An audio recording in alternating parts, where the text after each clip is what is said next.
All right. Good evening, folks. I'll wait a few minutes to make sure that people are chiming in. If you have chimed in, go ahead and leave a comment. That way I know you can hear me. Or not. Maybe no one's on. Perfect. We are live right now. At least that's what it says.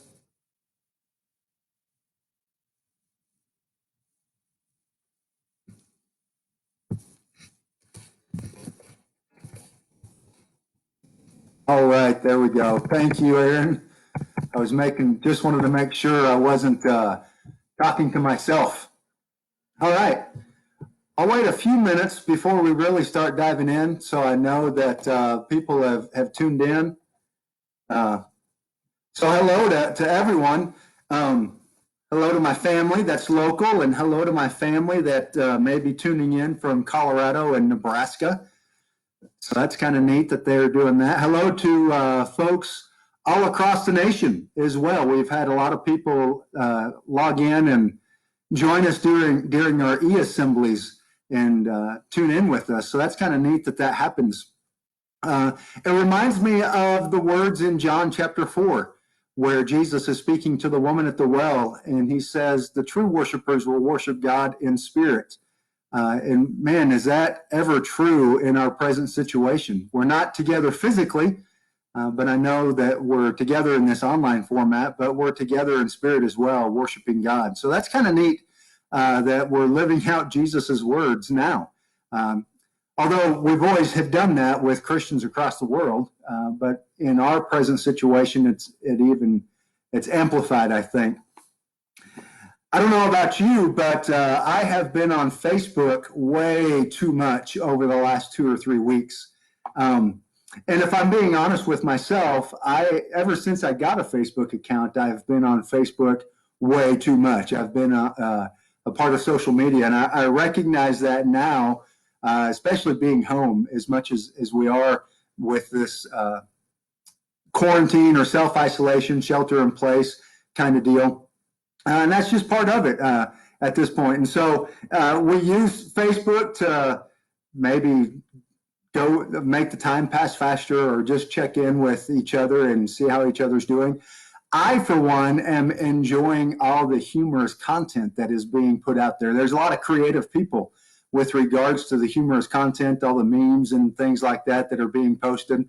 So that makes it interesting. It makes it fun. And especially in light of our situation, it's always good to have a good laugh. On the flip side of that, though, I've also have seen all the negative things that have been posted as well, and the complaints. Some of those complaints, there's valid reasons behind those complaints. Others, I'm not so sure about.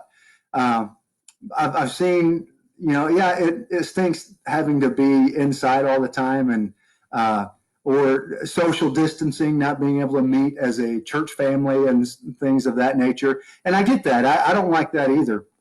I've also seen the complaints with regards to our government and our elected officials. Some people, there's two sides there, right? Some people think our government is doing a wonderful job, and others think that our government is doing a poor job, or our elected officials are doing a poor job. I'm not here tonight to sway you one way or another, or to pick sides and say, well, you should think of it this way or that way. But I do want to turn to Scripture and think about how our elected officials are handling things in light of Scripture. Before I do that, though, the first thing I want to point out is that ever lived in a pandemic.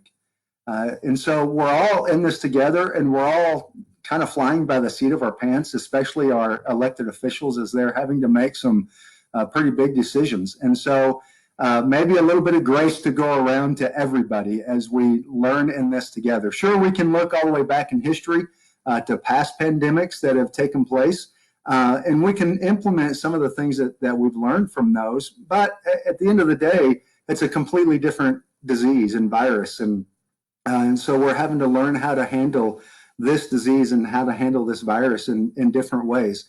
And so again, nobody has lived through a pandemic before, and so we're all learning together as we go through this. But I'm reminded of 1 Peter chapter 2.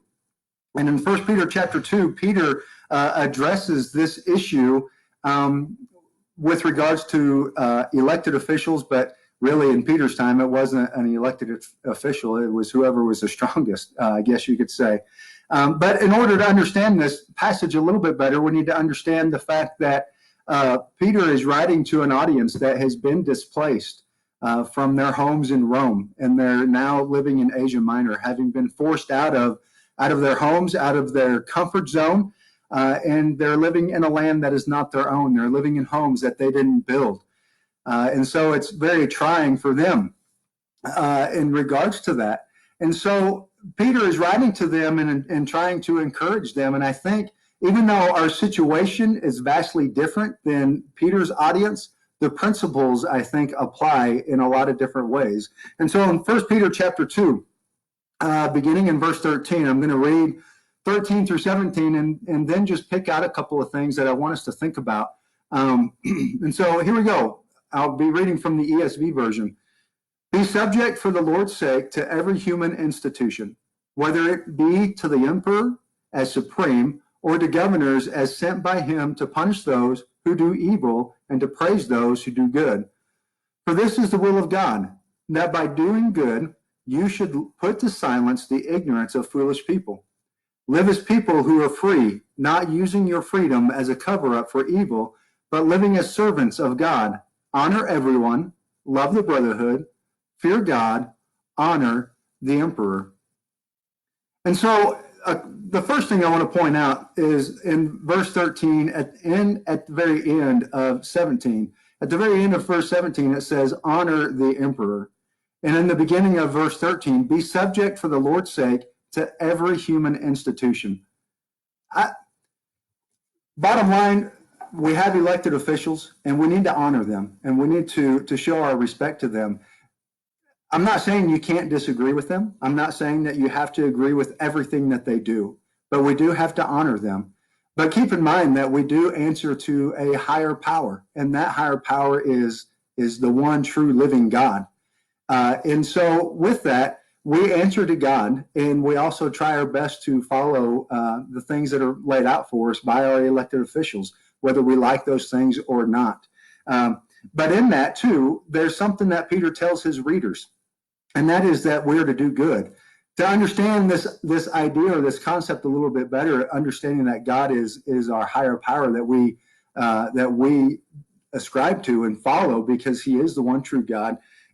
Consider in the first century when Peter is writing, if you are moved to a new nation or you're living within the Roman Empire, so to speak, and you decide to follow a different God, a God that it was different from what the nation or the empire as a whole followed, then you were looked at with quite a bit of suspicion, and especially those officials or those governors that were appointed by Caesar himself. They would look at you from a standpoint of saying, "No, wait a second.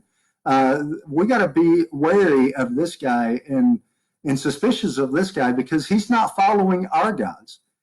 Is he going to try and start a revolution or start a rebellion? And if so, we need to be in a position where we can squash that rebellion as quickly as we can." And so that's kind of the underlying thing here that Peter is addressing, that, hey, yeah, you may have these appointed governors coming in or the city officials that are coming to you and asking, what are you doing? Why are you following this God or that God? And so with that, in verse 13, Peter is telling his listeners, he's saying, hey, do good. Always do good. In verse 15, for this is the will of God, that by doing good, you should put to silence the ignorance of foolish people. And so by doing good, what's happening is that people, those elected officials or appointed officials, would come to those Christians and say, they wouldn't have an argument to say, or they wouldn't be able to come to them and say, listen, you're doing wrong, and we're going to address this and put you in prison or take you away or do whatever it was that they did. Because they would look at that person and they would see all the good things that they were doing and see like, hey, they're not trying to start a revolution or a rebellion or anything like that. And so by their good deeds, they were silencing their critics. Some versions would use the word shame there. In today's society, that word shame is a position of emotion. In the first century, it was a position of standing. And I like how the ESV reads this. It says silence. If you consider shame as a position of standing, then what it meant was that by their good deeds, they were defeating their opposition or their critics in such a way that their critics or their opposition had no basis or foundation from which to argue from or which to bring criticism against the Christians. And so that is important to keep in mind, that even with us, did I lose everything? Oh, hey, everything is flashing on me. I think we still have me. So you get to stick with me a little bit longer. So anyways, I'm sorry, I got distracted there with this live feed. So consider our position today, that when we do good, that when people see that, they'll see that we have the best interest of our friends and family in mind, or our neighbors in mind, and that we want to serve them and help them. And then the last thing I want to point out here in the end of verse 17, I'll just read 17 again. Honor everyone, love the brotherhood, and then these two words, fear God. It's easy to be fearful in our time today. There's a lot of unknown factors. You consider this pandemic, this virus that we're all battling together, if you will. There's a lot of unknowns. We don't know how long we're going to be in a shelter-in-place order, or quarantining, or self-isolating. Depending on what news sources you read, those estimates vary widely. I don't know if I'm going to get sick. I don't know if my family's going to get sick. The fatality rate is unknown. It's up and down. The numbers, especially in the U.S., are skyrocketing right now in terms of the number of cases that are confirmed, and quite possibly the number of deaths are going to start skyrocketing too. There's just a lot of unknowns, and it's easy to be fearful.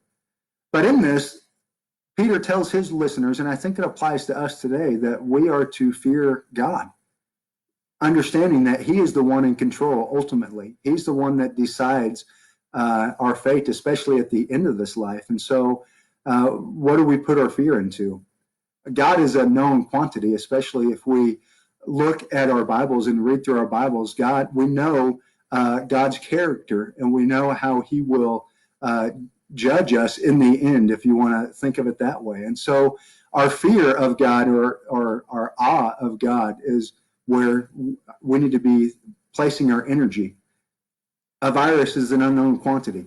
It's easy to fear that, but we don't need to be fearing that. I want to go back to this idea of doing good.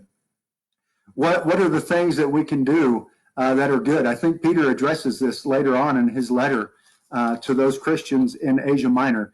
And if you want to turn there, you can to chapter 4 of 1 Peter. Verse 7 is where I'm going to begin reading, and I'm going to read 7 through 11. And so verse 7, the end of all things is at hand. Therefore, be self-controlled and sober-minded for the sake of your prayers. Above all, keep loving one another earnestly, since love covers a multitude of sins. Show hospitality to one another without grumbling. As each has received a gift, use it to serve one another as good stewards of God's varied grace. Whoever speaks as one who speaks oracles of God. Whoever serves as one who serves by the strength that God supplies, in order that in everything God may be glorified through Jesus Christ. To him belong glory and dominion forever and ever. When you look at verse 7, it begins there, the end of all things is at hand. I don't know if the end of all things is at hand. It was snowing earlier this afternoon, just like 10 minutes ago. It hailed yesterday morning. We also had an earthquake here. There was a tornado in Washington. I'm making light of that. I don't know when the end times is. But if you consider this from Peter's standpoint, Peter spent a considerable amount of time with Jesus. Peter saw Jesus crucified. He saw Jesus resurrected. He also saw Jesus ascend into heaven.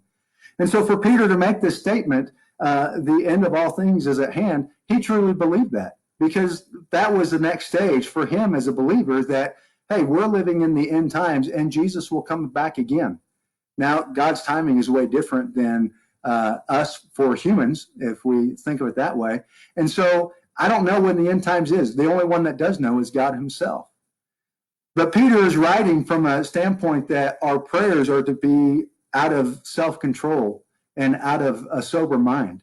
And it wasn't that they were prayers of desperation, although in today's society or in today's situation, they may be prayers of desperation. But for Peter, he's reminding his readers, he's saying, listen, these prayers are prayers of hope, because we know that Jesus has conquered death.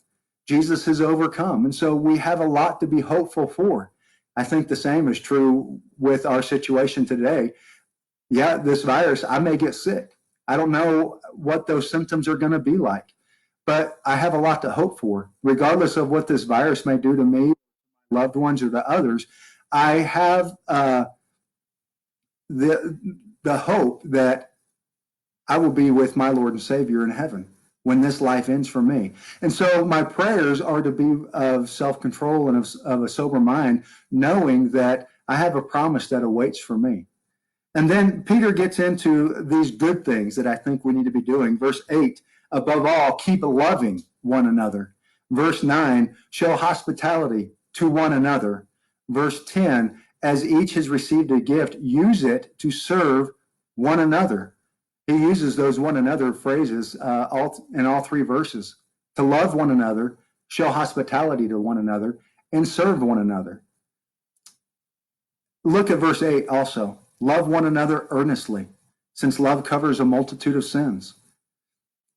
Something to consider also with regards to this love and how hospitality and serving is that the church at this time in the first century was very, very small, and it was also new. Could you imagine that the church having just been started and spreading like wildfire at this point, that if it just destroyed itself because of the infighting that takes place often within our churches, somebody says something or somebody does something or whatever it may be, and my feelings get hurt and I'm hurting, or somebody sins against me. What Peter here is saying, he's saying love earnestly, and that word there, earnestly, it means to be stretched to the limit. Love so much that you feel like you can't love anymore.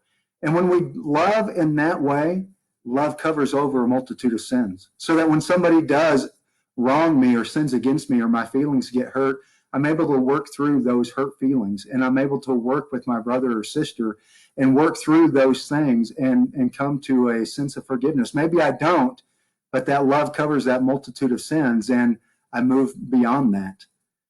Show hospitality to one another without grumbling. Man, that's tough, isn't it? Especially to that brother or sister that's wronged you, that we're supposed to love. Now we're also supposed to show hospitality to them. Maybe we're calling each other and saying, hey, what do you need? Do you need a package of toilet paper? Do you need some paper towels? Do you need some food? Can I run to the grocery store for you? Showing hospitality, especially in light of today's situation. I love verse 10, as each has received a gift, use it to serve one another. Paul has a more extensive list in Corinthians regarding these gifts. I like how Peter has it here. He's very, very broad in this, especially when you get into verse 11, whoever speaks. Some translations will read that as whoever speak as one speaking the words of God.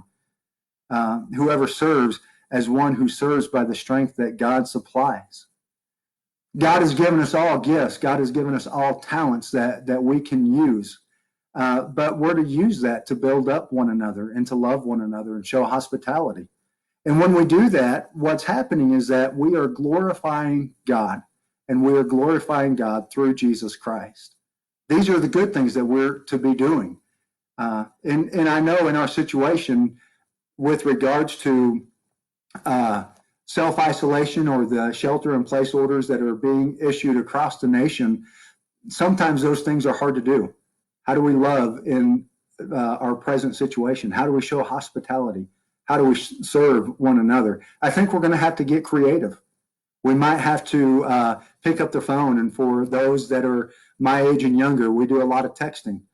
We do a lot through social media. Those that are my age and older, maybe we need to get back in touch with picking up the phone and dialing those phone numbers and touching base with one another and hearing each other's voices, or doing those Zoom meetings that we just did with the young adults and young families group at 6:30, which was wonderful. It was wonderful to see everyone's faces and to hear people's voices. How do we show hospitality?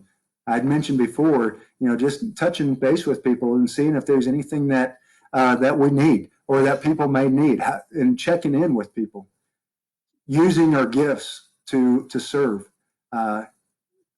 We all have different gifts. We have people that are good at multiple things, and using those gifts in such a way to build up our brothers and sisters wherever they may be. Think about that. Think about what your gifts are, and use those gifts to serve one another. And when you speak to one another, know that you're speaking the words of God and you're encouraging each other during this very difficult time. And know that when we do those things, when we focus on doing the good things, we silence our critics. We put them in a position where they cannot rise against us or stand against us, because we are doing good, because we're living out God's will for our lives. But also, when we do good, we are glorifying God through Jesus Christ. I don't know about you. I know I miss my family. I miss my friends. I miss my church family as well, not being able to meet with you during this time. But it is what it is. And we're, like I said before, it's kind of like John chapter 4. We are worshiping in spirit. And so I hope tonight was encouraging to you. I love you.